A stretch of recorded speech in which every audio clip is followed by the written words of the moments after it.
Capítulo 3. La utilización mágica de las vidas intermoleculares. El asombroso campo de investigación abierto ante nosotros tras el descubrimiento de la existencia de la gran corriente de vida logoica que llamamos evolución atómica nos incitará seguidamente al estudio de aquellas existencias intermoleculares que, invisibles por completo a los ojos humanos, constituyen, sin embargo, el factor coherente que permite la expresión de cualquier tipo de forma en la vida de la naturaleza. Una vez ha logrado localizar el mago a las entidades intermoleculares que precisa para llevar a cabo la obra mágica que ha decidido realizar, y le ha sido posible contactar el impulso dinámico que arde en el centro de toda unidad de vida atómica, el trabajo que tiene ante sí es el de construir mediante el poder de la mente las formas geométricas que serán necesarias para poder erigir las estructuras moleculares que respondan a su propósito creador.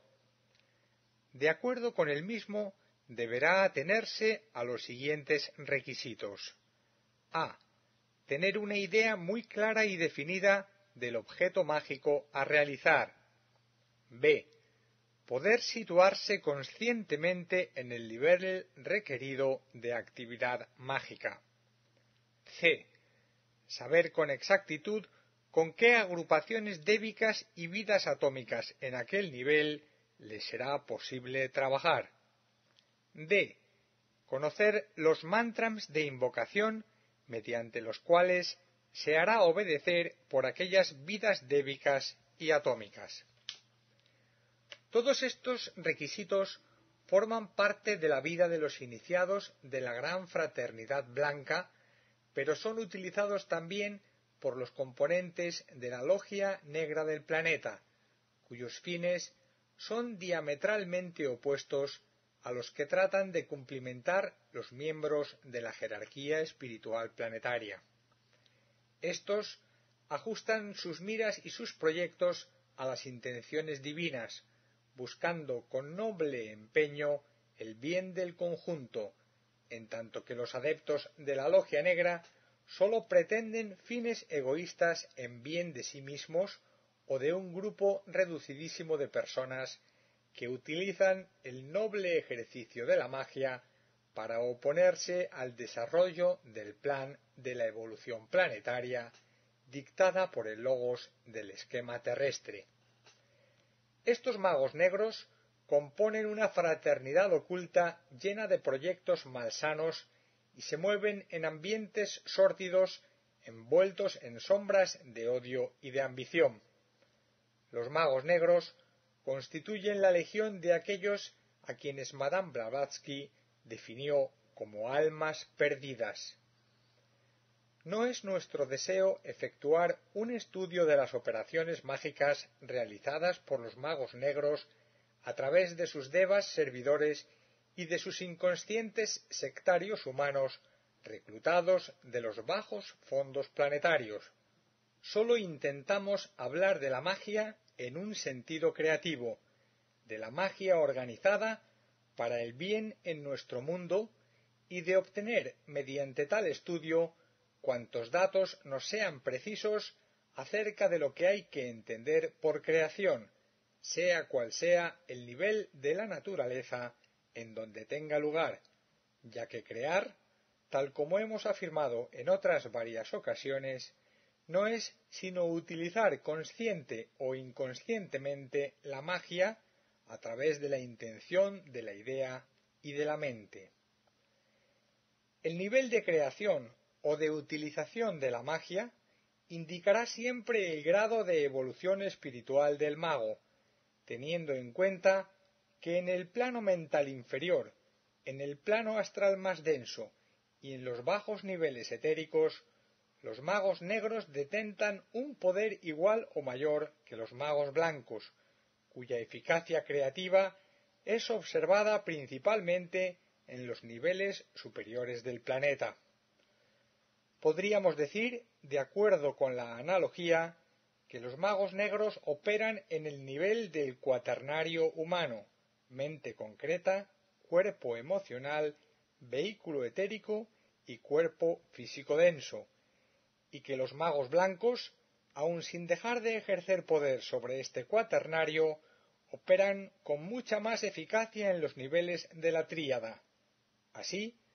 de acuerdo con los fines propuestos por uno y otro grupo de magos, los elementos atómicos, compuestos moleculares y fuerzas débicas invocadas variarán enormemente en calidad y grado de sutilidad. Podríamos decir también que los devas invocados por los magos blancos, operando desde el nivel de la tríada espiritual, construyen los compuestos atómicos y moleculares que forman los planos átmico, búdico y manásico superior, los cuales contienen una importantísima cantidad del triple fuego monádico que en el recipiente de manas se refunden para verificar cualquier tipo de magia de orden superior. Desde este ángulo de vista, podríamos decir que la iniciación espiritual de los miembros de la Gran Fraternidad Blanca es una operación mágica en la que intervienen conjuntamente los tres fuegos de la naturaleza, el de Foat, el solar y el de Kundalini. Los magos negros se adaptan asimismo a ciertas iniciaciones, las cuales son impartidas en unos oscuros y siniestros recintos ubicados a veces bajo la corteza terrestre, utilizando el fuego de Kundalini en su aspecto inferior, es decir, el que potencia y desarrolla los centros situados debajo del diafragma de los discípulos en el aprendizaje del arte fatal de la magia negra, y les dota de una tremenda vitalidad en los cuerpos inferiores, físico, astral y mental concreto, en virtud de lo cual les es sumamente fácil subyugar, embrujar o condicionar el alma de las personas débiles, timoratas o que adolecen de propósitos espirituales. Observando el trabajo realizado por ambos grupos de magos desde los niveles causales, se asiste a una interesante y al propio tiempo aleccionadora experiencia. Los compuestos moleculares utilizados por los magos negros aparecen ante la observación clarividente bajo unas curiosas formas geométricas poliédricas, generalmente cúbicas e irregulares, cuyos colores van del gris opaco al violeta oscuro, pasando por una serie de gradaciones rojas y marrón terroso. Tales compuestos moleculares son construidos por los devas definidos corrientemente en ocultismo como fuerzas lunares o fuerzas de las sombras, venidas a la Tierra en una oleada de vida involutiva procedente de la tercera cadena de nuestro esquema planetario, llamada lunar. Son una particular especie de devas de baja vibración, cuya morada se halla en las oscuras cuevas y tenebrosas galerías que surcan el subsuelo de la Tierra y tienen gran poder en los niveles etéricos planetarios. Se les observa muy activos también en las zonas más inferiores de los tres mundos de la evolución humana, y su poder es enorme, viniendo intensificado a través de las edades y por el escaso grado de evolución espiritual alcanzado por la mayoría de los seres humanos, cuya conciencia se mueve preferentemente en los niveles psíquicos inferiores y son una presa fácil para estos ángeles de las sombras, diestramente conducidos por los magos negros. La atracción magnética ejercida por el adepto de la magia negra planetaria se realiza por medio de ciertos malsanos egregores. El egregor, no nos cansaremos nunca de repetirlo,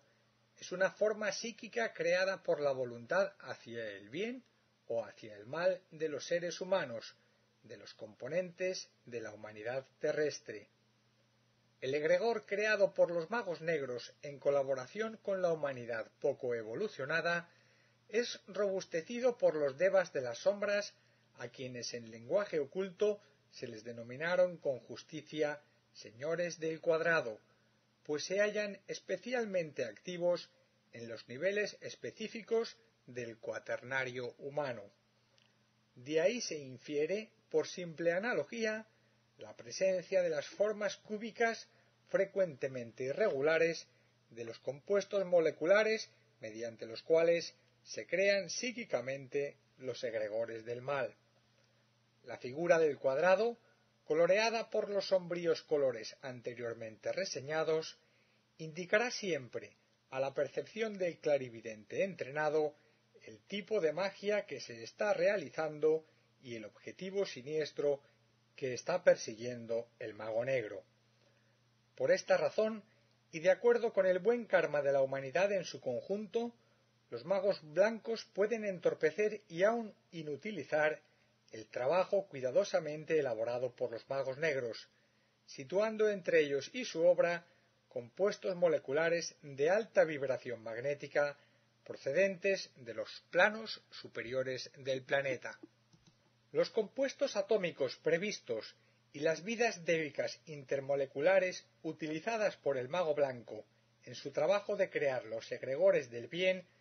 se caracterizan por sus brillantes colores y bellas composiciones geométricas poliédricas, cuyas formas suelen ser piramidales, cónicas, cilíndricas o esféricas. Los colores variarán de acuerdo con la obra mágica a realizar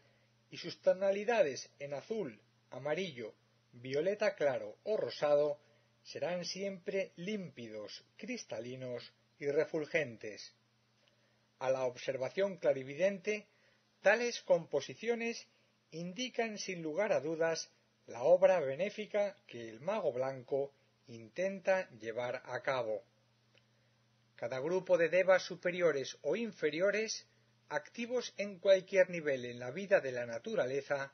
emite ciertas notas o sonidos que le son propios y característicos o que concuerdan con su evolución espiritual.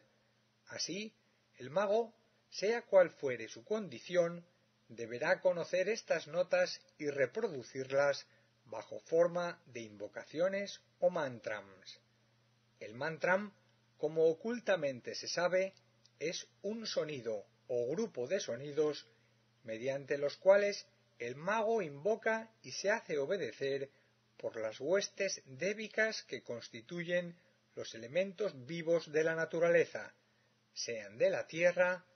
del agua, del fuego, del aire o del éter en sus diversas modificaciones.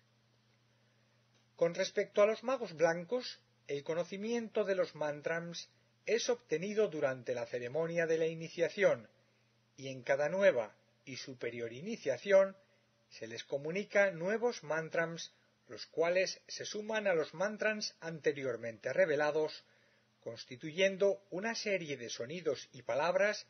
que le permitirán extender su poder por zonas cada vez más amplias e incluyentes. El radio de acción de la magia se extiende así a medida que se van recibiendo las sucesivas iniciaciones, desde los niveles etéricos hasta el reino monádico. Cada iniciación marca la pauta de un nuevo y más fecundo trabajo mágico, y se amplía hasta el infinito el conocimiento del plan mágico planetario llevado adelante por el Señor del mundo. Se prevén fácilmente así los resultados de la acción mágica, y el mago blanco es cada vez más poderoso y al propio tiempo más prudente y circunspecto en sus actividades mágicas. Empieza a ver, a igual que el gran regente planetario, el fin desde el principio. Al conocer los planes planetarios, tal como surgen de Shambhala, le es revelado también el conocimiento relativo a las condiciones que rigen para cada nivel de trabajo y para cada grupo de devas. Le son comunicadas entonces las fórmulas mantrámicas mediante las cuales le será posible alterar a voluntad ciertas condiciones ambientales y convertirse en luz e inspiración para muchas almas anhelantes. Esta será desde entonces su verdadera obra mágica, y en el desarrollo de esta misión consciente y deliberadamente aceptada, será ayudado siempre por los grandes regentes del plan de evolución planetario y por la increíble cantidad de huestes débicas que trabajan incansablemente y desde el principio de las edades para el florecimiento del bien dentro del corazón humano. Con respecto a las actividades realizadas por los magos negros, habría que decir lo mismo que con respecto a los magos blancos, aunque invirtiendo el orden del proceso estructural de la magia llevada a cabo y considerando las iniciaciones recibidas en sus oscuros y siniestros recintos como unos simples acopios de conocimientos cada vez más extensos y profundos de las leyes que rigen la materia a favor de la cual han decidido trabajar. Obtienen así, al igual que los magos blancos, lo que podríamos denominar secretos de la voz,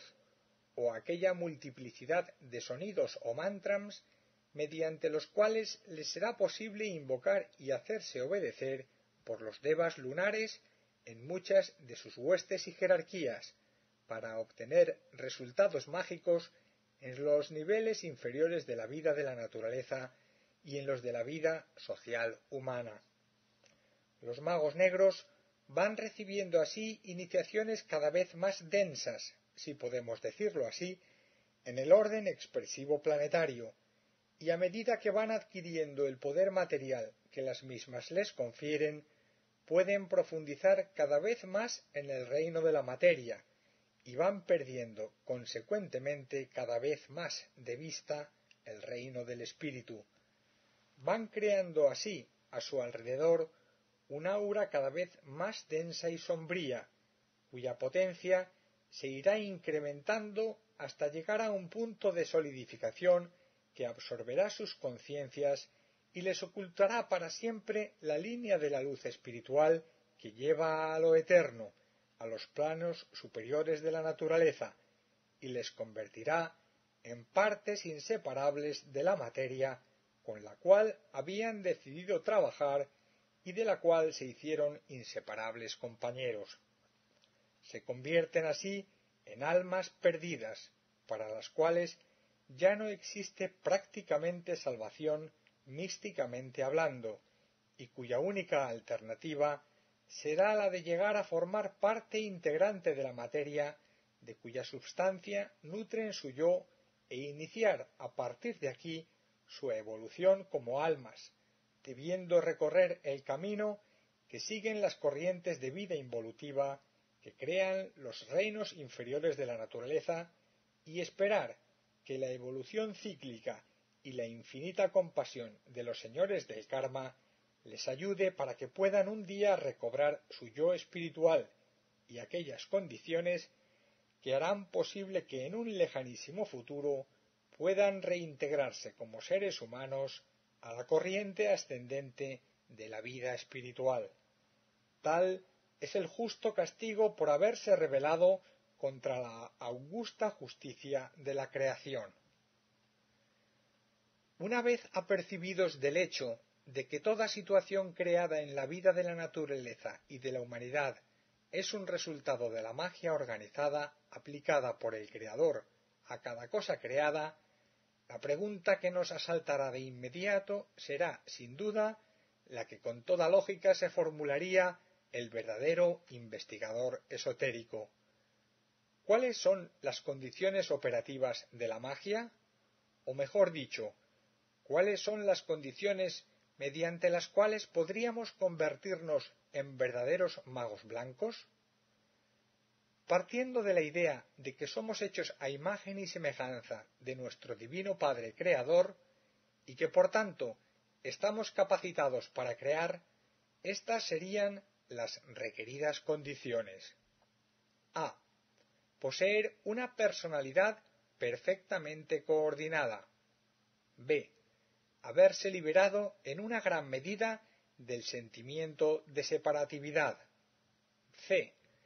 Sentirse completamente libres de conceptos doctrinales, confesionales o religiosos. D. Haber vencido el sentimiento de orgullo y ambición. Analizando estas condiciones, vemos que son las mismas que le son impuestas al discípulo que recibe entrenamiento espiritual en cualquier asrama de la jerarquía. Y si añadimos a estas 4 imprescindibles condiciones los 4 requisitos básicos descritos en páginas anteriores, tendremos entonces una idea muy clara del equipo psicológico con el cual deberemos trabajar como discípulos espirituales y como magos conscientes. Desde cierto ángulo de vista, las 4 condiciones exigidas y los 4 requisitos básicos impuestos por la ley mágica vienen a ser para el aprendiz de mago blanco lo que el óctuple sendero medio representa en el budismo esotérico. Analicemos ahora más concreta y detalladamente las 4 condiciones expuestas como garantía de la efectividad mágica. A. Poseer una personalidad perfectamente coordinada presupone el correcto control de parte del mago sobre los 3 vehículos de expresión personal, mental, astral y físico, lo cual nos lleva de nuevo al reconocimiento del concepto intermolecular que le hemos asignado a toda substancia y a toda forma, habida cuenta que cada uno de los 3 cuerpos o vehículos está formado por una ingente cantidad de átomos y compuestos moleculares mantenidos en coherencia como conjuntos atómicos mediante el poder aglutinante de una entidad débica designada ocultamente elemental constructor, cuya actividad y desarrollo dependen de la evolución alcanzada por el yo espiritual que utiliza estas 3 envolturas o cuerpos. El elemental constructor, sea físico, astral o mental, posee el secreto de la voz mediante la cual mantiene coherentemente todo su equipo molecular, formado por una increíble cantidad de unidades débicas menores. Hay, por lo tanto, 3 elementales constructores sobre los cuales hay que ejercer control para facilitar el noble ejercicio de la magia. Son los 3 servidores del alma a los cuales hacen referencia los tratados sobre ocultismo. La necesidad de mantenerlos bajo control por parte del alma o de la personalidad humana en los 3 mundos se hace imprescindible por cuanto cada uno de estos 3 elementales constructores sigue sus propias tendencias y naturales inclinaciones, gravitando lógicamente hacia el océano de substancia elemental de la cual procede y de la cual se alimenta. Así, cuando esotéricamente o en términos de magia hablamos de control como base de integración o coordinación de los vehículos del alma, nos referimos obviamente al dominio que ha de ejercer el mago sobre los 3 elementales que constituyen sus vehículos de expresión en los 3 mundos. Un triple control que, examinado juiciosamente, ha de empezar por la mente del mago como central directora de todas las actividades conscientes de la personalidad psicológica y seguidamente sobre el vehículo emocional, el más poderosamente organizado de cuantos constituyen el triple equipo de manifestación molecular. La substancia astral es la más poderosa e influyente debido a ciertas razones solares, cuyo secreto se halla en la expresión kármica de segundo rayo de amor-sabiduría, incidiendo principalmente en lo que a la humanidad planetaria se refiere en el sexto plano solar, el plano astral del sistema, potentemente cualificado por las energías del sexto rayo, cuya nota mágica revela el espíritu de devoción a la obra del Creador en la vida de la naturaleza y en la vida de los hombres. Controlar el cuerpo emocional constituye, por lo tanto, el principal objetivo del mago y presupone la tarea preliminar de concentración y de meditación efectuada por medio del cuerpo mental, el cual, lógicamente, ha de constituir el punto de arranque de la meditación, del control y de la disciplina por parte del mago, o sea, el arduo y persistente trabajo de gobernar y dirigir correctamente las actividades naturales del elemental constructor de la mente, con el natural despliegue de aquellas energías superiores que han de volver radiactivas a la multiplicidad de vidas atómicas y elementos celulares que constituyen el cuerpo mental.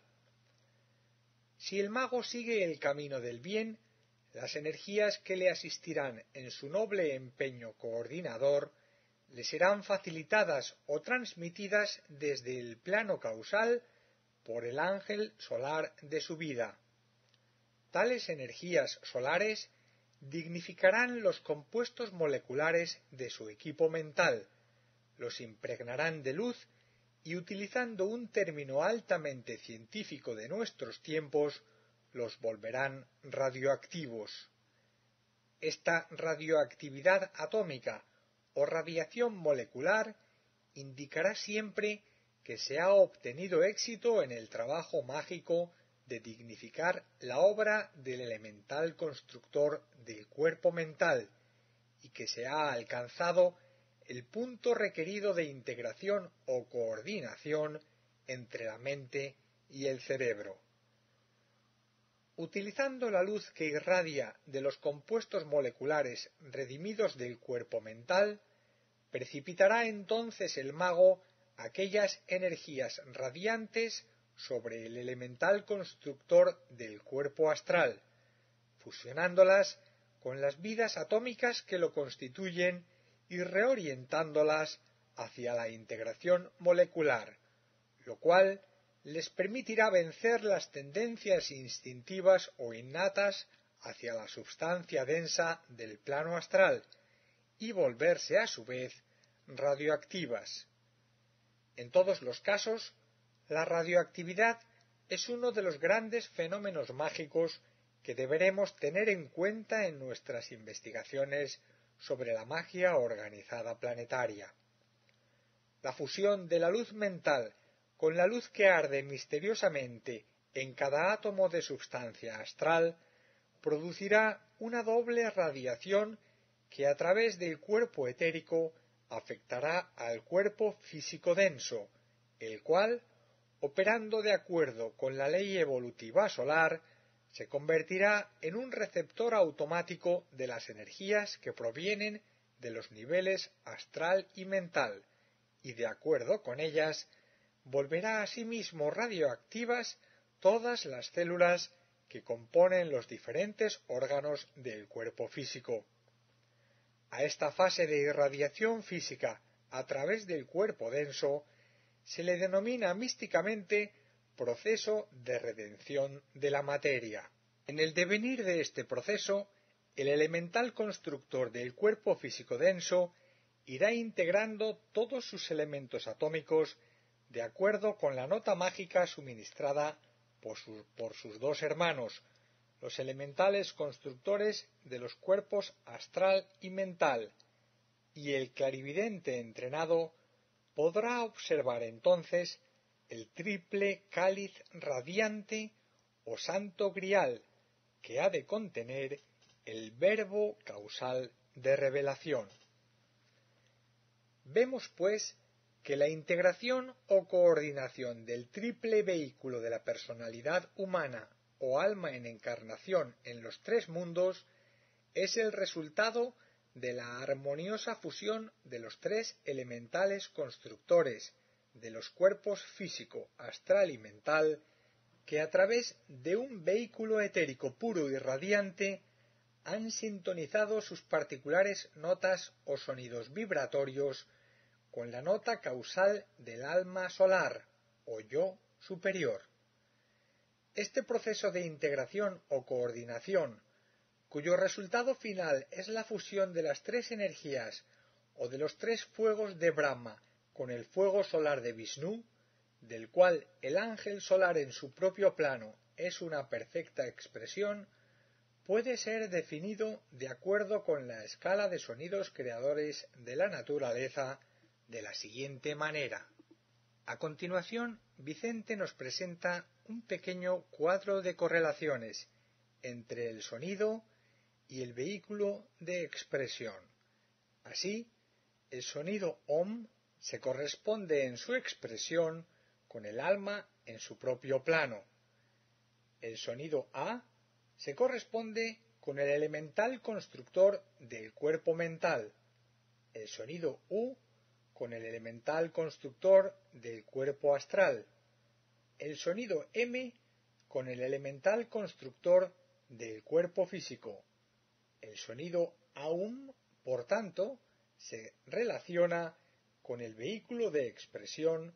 la personalidad, el alma en encarnación. El alma en encarnación, que en el caso que estamos analizando es el discípulo espiritual o aprendiz de mago, ha de tener muy presente esta analogía de sus cuerpos con la triple nota Aum y la de sus aspiraciones más elevadas con la nota espiritual Om, de la que tanto se ha hablado en los estudios esotéricos como el sonido mediador entre la personalidad humana en los tres mundos y la mónada espiritual en los niveles más elevados del sistema. Más adelante, a medida que vaya recibiendo las sucesivas iniciaciones planetarias, el discípulo espiritual irá haciéndose cada vez más consciente de la nota esencial de la creación, la nota de Shiva, cuya vibración o sonido es solamente audible por los grandes iniciados, y podrá, en virtud de ello, tener un absoluto control mágico sobre el entero equipo de expresión de su espíritu inmortal, sobre el alma en su propio plano, el verdadero ángel de la presencia, y sobre aquella conciencia integrante de los tres vehículos o elementales constructores que llamamos personalidad humana o alma en encarnación en los tres mundos. B. El mago ha de vencer el sentimiento de separatividad. La pregunta que nos asaltará de inmediato es la de cuál es la causa de la separatividad humana. Hablando muy científicamente, podríamos decir que es la falta de integración espiritual o de coordinación inteligente entre los tres vehículos mediante los cuales se expresa el yo personal o alma en encarnación. Esto podrá parecer un tópico reiterativo de cuanto acabamos de decir con respecto a la coordinación de la personalidad humana a través de la mente, del cuerpo emocional y del cuerpo físico, pero deberá de tenerse muy en cuenta que cada uno de los tres elementales constructores posee un tipo particular de conciencia que podríamos definir como conciencia molecular, la cual determina un sentido muy egoísta, si podemos decirlo así, dentro del campo particularizado por medio del cual se manifiesta y que constituye un muy definido círculo no se pasa de todas sus actividades. Cuando esta conciencia molecular particularizada es muy potente y agresiva, el yo humano no suficientemente henchido de ideales espirituales sufre esta influencia particularizada aceptándola como propia y en virtud de ello se siente aislado del complejo social que le rodea, sufre una verdadera crisis de valores psicológicos y se vuelve, al igual que los elementales constructores de sus cuerpos expresivos, muy egoísta y separativo con respecto a los demás. Las causas de la separatividad vienen impuestas por dos condiciones. La primera es kármica y revela el grado de dependencia del alma con respecto a sus vehículos. La segunda obedece a la ley de los propios vehículos, los cuales siguen fatalmente la ley impuesta por el principio de gravitación hacia la substancia de la cual provienen y de la cual se alimentan y se sienten potentemente atraídas hacia la misma, siguiendo una línea natural de mínima resistencia. Cada uno de los elementales constructores de los cuerpos mental, astral o físico viven desligados así el uno del otro y siguen su propio camino, el que le marca el océano de substancia del que ha extraído todos sus compuestos atómicos constituyentes. Si el yo espiritual que se expresa por medio de estos tres elementales no está muy evolucionado, se sentirá parte integrante de sus cuerpos de expresión y no habrá en él sentimiento alguno de personalidad creadora. Su ley, su propósito y todas sus actividades sociales e individuales vendrán marcadas por los impulsos separativos y reflejará sólo lo que quieren sus cuerpos, pero no las intenciones de su alma superior. Tendremos entonces a la personalidad común, egoísta y separativa que mayormente se expresa en los ambientes sociales del mundo y que constituye un verdadero recipiente de substancia antisocial, técnicamente descrita. Cada uno de los vehículos está aferrado a sus propios y primarios impulsos, y esta falta de integración entre ellos caracteriza las etapas primitivas de la humanidad, con el acusado sentimiento de aislamiento social y separatividad individual con respecto al complejo mundo de relaciones humanas dentro del cual vive inmersa. El sentimiento de separatividad no viene impuesto desde los niveles superiores por la chispa monádica, que definimos ocultamente alma en encarnación, sino que es un resultado de la actividad particularizada de los vehículos que le sirven de agentes expresivos o de elementos de contacto en la vida de la naturaleza. Encerrada el alma en la triple corteza de sus vehículos, pasará interminables ciclos de tiempo sujeta a la ley de la materia y al doloroso proceso de aislamiento social o de separatividad humana, hasta que de acuerdo con la ley de evolución y a través de un lento y prolongado estadio de dudas y sufrimiento, llegará a ser progresivamente consciente de su noble y maravillosa estirpe espiritual, la cual le señalará intuitivamente los caminos de la unidad con todo lo creado y empezará a vivir entonces según la nota mágica de su alma superior o ángel solar, el enlace de la tríada espiritual con los tres mundos del ejercicio humano y a pronunciar ocultamente el Om en su vida personal y en sus relaciones humanas. A esta voz, débil al principio, pero que irá afirmándose y robusteciéndose en el transcurso del tiempo, responderá paulatinamente el Aum, o sonido de los tres cuerpos de expresión en los tres mundos y en los tres reinos, y se irá realizando en la vida del alma el proceso místico, aunque increíblemente dinámico, de integración espiritual, convirtiéndose entonces en un perfecto exponente de la magia organizada planetaria, en un verdadero iniciado. C. El mago ha de sentirse libre de todo concepto arbitrario o doctrinal. La verdad es solamente una. Solo un Dios existe en la vida de la naturaleza. ¿Por qué entonces existen tantas divisiones en el orden conceptual de lo creado? La respuesta a esta cuestión o a este gran problema social es también solamente una, la que venimos señalando desde el principio: la falta de integración espiritual de los vehículos. A algunos honestos estudiantes esotéricos esta les parecerá una respuesta demasiado sencilla para un hecho social tan complejo como el que tiene que ver con la separatividad humana o con el sentimiento negativo de exclusivismo social. Pero si la cuestión se analiza precisamente con exquisita sencillez desde el ángulo de la analogía, se verá pronto que tanto el individual exclusivismo que crea aislamiento social, como la adherencia ciega a ideales, doctrinas y creencias en el orden confesional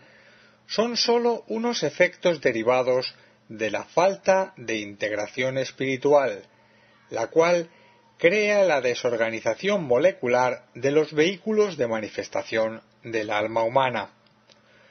Podríamos decir también, viendo la idea desde otro ángulo de vista, que la falta de coordinación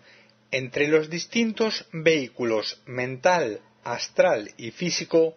es la causa del aislamiento social del hombre, siendo la falta de integración espiritual un resultado de este aislamiento o exclusivismo individual que surge como consecuencia de las barreras interpuestas por los elementales constructores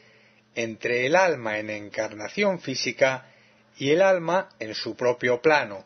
el yo superior o ángel solar.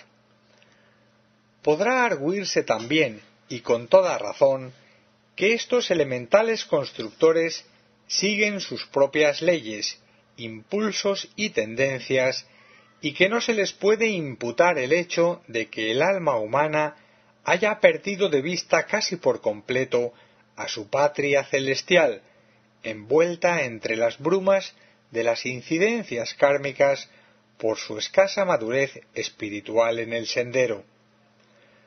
Podemos decir al respecto que el ser humano está evolucionando desde el momento mismo en que adquirió la autoconciencia y fue dotado de alma individual. Para este fin evolutivo, esta alma o este yo precisa vehículos materiales para poder manifestarse, y la calidad de estos vehículos dependerá lógicamente de la evolución que como alma haya alcanzado en el transcurso del tiempo y de las sucesivas encarnaciones. Los tres constructores vinieron a requerimientos del alma, de acuerdo con una nota o sintonía particular que les invocó mágicamente del seno de la substancia o esencia elemental donde vivían inmersos. El axioma oculto "los tres responden al uno"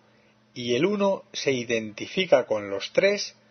constituye una orientación definida acerca de la acción mágica que trajo a la vida a los tres elementales constructores. En el incesante devenir de las edades, a medida que la chispa monádica va emergiendo lentamente, siguiendo los impulsos de la ley evolutiva, el uno deja de identificarse con los tres y comienza la correspondiente etapa de control anteriormente mencionada, con los consecuentes resultados de integración molecular y de armoniosa coordinación de los tres vehículos con el yo espiritual. Estamos viviendo una era rigurosamente técnica y el discípulo en el asrama, el verdadero aprendiz de mago, está siendo aleccionado en los altos secretos contenidos en la substancia material y aprendiendo la gran lección de humildad que constituye una de las grandes joyas de la iniciación, la relación directa que existe entre las unidades monádicas, sea cual sea su importancia espiritual, y las agrupaciones atómicas y compuestos moleculares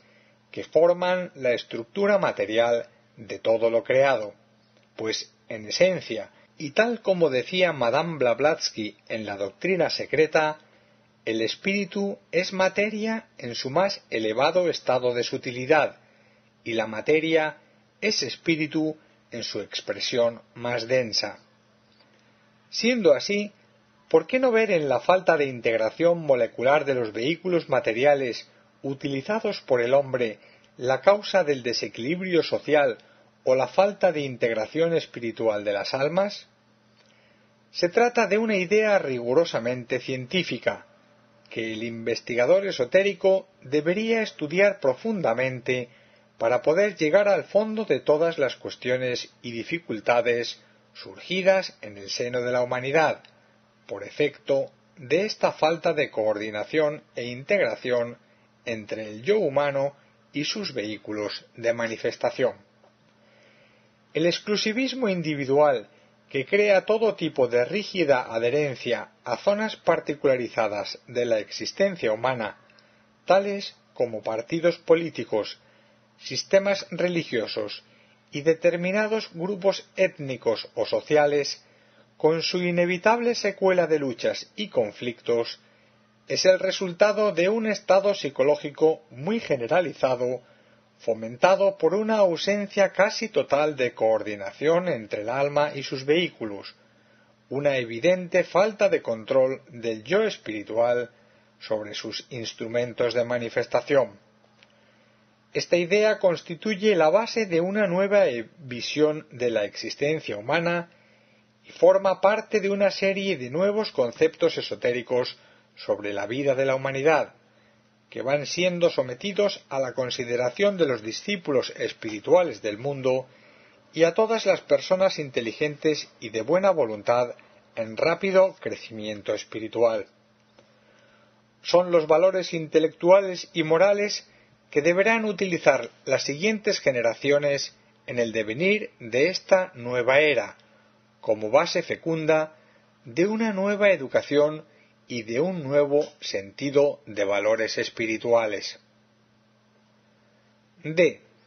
El mago ha de vencer el sentimiento de orgullo y de ambición.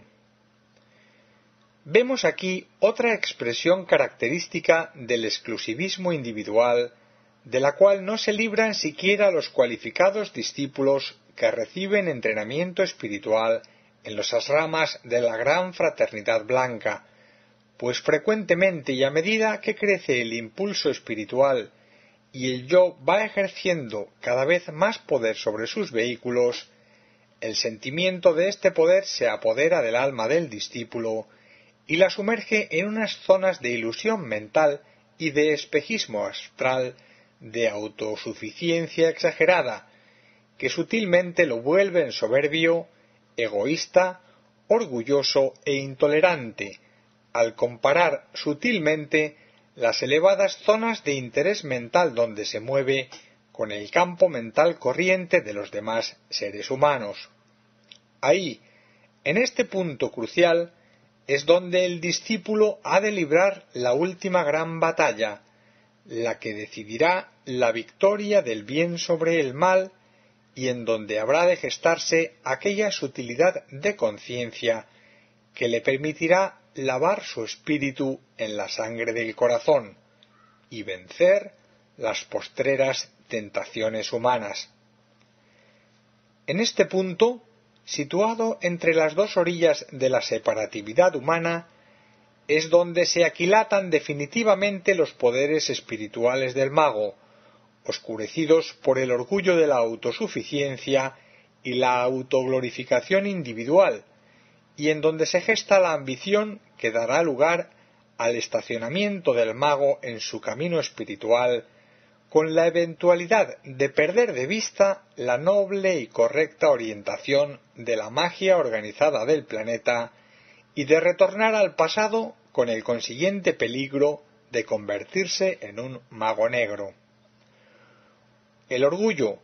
surgido en ciertas elevadas etapas de evolución, indica, sin lugar a dudas, las últimas escorias que habrán de eliminarse, los restos de un pasado marchito de los cuales habrá que desprenderse. Le indicarán también al clarividente iniciado la localización dentro del aura etérica del discípulo de ciertas zonas de interés vital dentro de las cuales no han logrado penetrar todavía suficientemente las luminosas energías del propósito espiritual, o donde, por razones kármicas o efectos sutiles consubstanciales con la vida personal del discípulo, existe una acusada resistencia a abandonar determinados hábitos establecidos. Debido a su extrema sutilidad, es difícil que el discípulo, el aprendiz de mago, se dé cuenta del orgullo y de la soberbia que van enseñoreándose de su alma al rebasar ciertas zonas realmente críticas de expansión espiritual. Solamente el maestro o algún discípulo iniciado dentro de las ramas podrán indicarle la existencia dentro de su aura psíquico-física de estos focos de tensión negativa que sutilmente y sin que se dé cuenta le van apartando del sendero espiritual tan cuidadosa y difícilmente elegido. Le señalan el peligro y al propio tiempo le advierten de la necesidad de volverse humilde y misericordioso en relación con los demás. El mago negro, por el contrario, encuentra en esta fase de orgullo y de soberbia el gran aliciente de su acción mágica,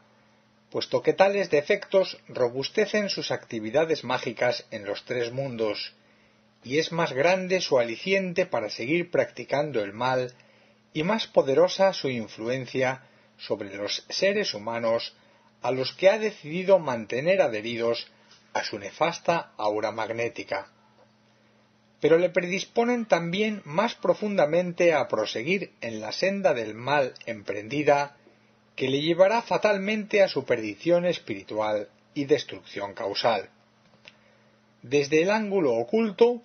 las fronteras que separan el mago blanco del mago negro son extremadamente sutiles en ciertas fases de entrenamiento espiritual, al llegar a aquel delicado punto de tensión psicológica en el que el sentimiento de la propia evolución alcanzada pueden predisponer el alma del discípulo hacia el más temible de los enemigos, el orgullo espiritual, la excesiva confianza en sí mismo y la devaluación de los méritos de los demás. La humildad, el aspecto positivo de este exaltado estado de conciencia, debe hacer su aparición cuando más pronto mejor, y es frecuentemente la bondadosa intercesión del maestro la que libra al discípulo de este estado negativo de orgullo espiritual, sometiéndole a ciertas pruebas difíciles en su vida personal o restándole valores espirituales y poder mágico en ciertos momentos claves de su existencia kármica, que le mostrarán en toda su desnudez los aspectos negativos de su naturaleza psicológica. Estos son, esotéricamente hablando, casos extremos en la vida de un discípulo, pero que pueden surgir inopinadamente y como frutos de desconocidas reacciones individuales al poder moldeador del espíritu. La exposición de los mismos debe ser considerada sólo como una fraternal advertencia para los aspirantes del mundo que recién ahora están iniciando su trabajo de entrenamiento espiritual como aprendices de mago en el difícil arte de crear. Ampliando algo más esta idea, deberíamos añadir que para utilizar correctamente los poderes en el supremo arte de la magia se precisa ante todo lo que místicamente podríamos definir como un santo criterio establecido desde lo más profundo del corazón, no solamente sanas advertencias intelectuales que no siempre llegan a penetrar profundamente en los sagrados retiros internos del discípulo.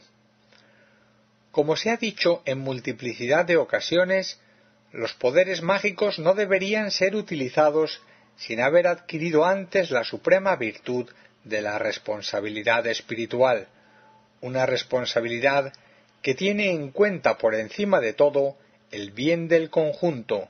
el cual exige en todas las ocasiones el sacrificio de la parte,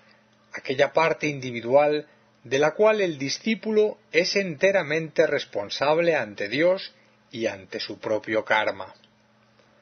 El poder mágico, por muy desarrollado que esté, dependerá siempre de estas áreas de responsabilidad, de este supremo tacto y circunspección al utilizarlo. Bien mirado, el desarrollo de la responsabilidad debería preceder al del desarrollo de los poderes psíquicos y mentales de la invocación mágica. Tengamos en cuenta, además, que todos los poderes mágicos al alcance del ser humano en esta cuarta ronda dependerán mayormente del fuego de la materia, es decir, de Kundalini o fuego de Brahma, y este es un fuego sumamente peligroso al que no hay que osar despertar o desarrollar prematuramente. De ahí el sentido de la espiritual responsabilidad al que hacemos referencia. Antes de que ascienda a lo largo de la columna vertebral y de los conductos etéricos, han de haber sido convenientemente desarrollados y purificados los centros etéricos de recepción de la energía, llamados ocultamente chakras, y de haber asentado en el trono del corazón aquel santo criterio que allega estabilidad emocional, humildad y circunspección mental. El arte de la magia que tratamos de poner al alcance de los verdaderos y sinceros aspirantes espirituales de nuestros días ha de asentarse naturalmente en el correcto desarrollo de los centros o chakras etéricos, lo cual exigirá de ellos un tremendo esfuerzo de juicio y voluntad y una fuerte dosis de amor impersonal, así como el humilde reconocimiento de que poder alguno alcanzado ha de redundar en provecho individual, sino que ha de ser una aportación inteligente a la evolución del conjunto de la raza. La responsabilidad espiritual dependerá enteramente de este reconocimiento. Es el primer aspecto a desarrollar en el arte sacrosanto de la magia. Después vendrá, por añadidura, el verdadero poder mágico con la consecuente invocación de las energías débicas o fuegos internos, que facilitarán la ascensión del fuego de Kundalini a lo largo de los conductos etéricos y de los centros desarrollados. El arte de la invocación débica es esencial en el desenvolvimiento de la actividad mágica. Para ello, habrá que prepararse convenientemente mediante largos y sostenidos procesos de silenciación mental y estabilidad emocional, y grandes y sinceros esfuerzos de humildad y comprensión. La vida cotidiana del discípulo debería conllevar ya estos actos espontáneos de humildad y comprensión, que son consubstanciales en el devenir del místico sendero de aproximación espiritual. Es, por tanto, la persistencia en los mismos lo que traerá como consecuencia el desarrollo armónico del poder y de la responsabilidad, que forman la doble e inseparable vertiente de la magia organizada en nuestro mundo. Debería disponerse, pues, para dar cumplimiento a las exigencias del arte mágico, de una mente muy clara y muy potentemente organizada, así como de un criterio muy justo, que es la obra mística del corazón, para poder organizarse internamente para la magia, tal como la practican los grandes responsables del plan planetario. La organización inteligente de la civilización y de la cultura de los pueblos de la Tierra es una obra mágica, un resultado de las actitudes humanas con un saldo equivalente de lo que es justo, proporcional y conveniente para el desarrollo futuro de las nobles cualidades de la raza. Utilizando unos insospechables mecanismos de organización social que están mucho más allá de la inteligencia de las mentes más claras del planeta, los adeptos y entidades débicas adscritas a la obra del Mahachohan, el Señor de la Civilización, suman las cualidades desarrolladas por los seres humanos y les restan los defectos acumulados en sus auras etéricas. Lo que resulta de esta increíble operación mágica de reajuste es aquello que en términos esotéricos llamamos energía dinámica en acción. Sobre esta energía descansa siempre el poder transmutador de la existencia, aquel que a través de las edades ha convertido a muchos discípulos espirituales en verdaderos magos. A esta energía dinámica que surge directamente del propósito espiritual se le añadirán la luz de la mente y el santo criterio del corazón, al cual hemos hecho cumplida y necesaria referencia. Todo ello nos indica la verdadera senda del mago, la cual, si es examinada profundamente, nos revelará el exacto cumplimiento de la ley, que unifica la mente y el corazón del sabio para convertirle en un verdadero mago blanco, en un perfecto servidor del plan de Dios, de aquel plan que sólo los maestros conocen y sirven.